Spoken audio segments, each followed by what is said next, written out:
সাপ্তাহিক বাজার দরের খবর জানাতে কুড়িগ্রাম থেকে সরাসরি যুক্ত হচ্ছেন সহকর্মী জাহিদুল ইসলাম জাহিদ। এই মুহূর্তে আমি রয়েছি কুড়িগ্রাম আদর্শ পৌরবাজারের কাঁচা বাজারে। আমি এখানে যেটা বাজার পরিস্থিতি জানছিলাম সেটা হচ্ছে যে এক সপ্তাহ আগেই কিন্তু বাজার পরিস্থিতি উত্তপ্ত ছিল। বন্যা পরবর্তী সময় ফসলের ক্ষয়ক্ষতি এবং শাকসবজির ব্যাপক ক্ষয়ক্ষতির পরেও সরবরাহ কম ছিল। এর পরেই যখন কারফিউ শুরু হয় তখনও কিন্তু বাজারে সরবরাহ কমে যায়। সে কারণে কিন্তু বাজার পরিস্থিতি উত্তপ্ত ছিল, প্রত্যেকটি জিনিসের দাম কিন্তু বেড়ে গিয়েছিল। কারফিউ শিথিল হওয়ার সাথে সাথে কিন্তু বাজার পরিস্থিতি কিছুটা স্বাভাবিক হতে শুরু করেছে। প্রতিটি সবজিতেই 10 থেকে 15 টাকা কমে এখন কিন্তু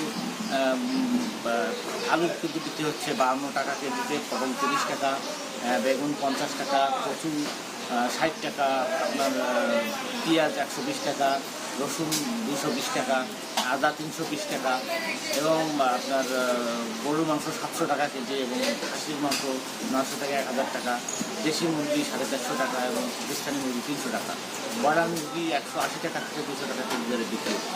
এই বাজার পরিস্থিতি স্বাভাবিক হওয়ার কারণে ক্রেতারা কিন্তু সন্তোষ প্রকাশ করেছে যে সেই সাথে কিন্তু লকডাউন শিথিল হলেও সাধারণ মানুষ কিন্তু এইভাবে গ্রাম থেকে বা খুব বেশি একটা বাজারে আসছে না বলে আমাকে এই ব্যবসায়ীরা জানিয়েছে।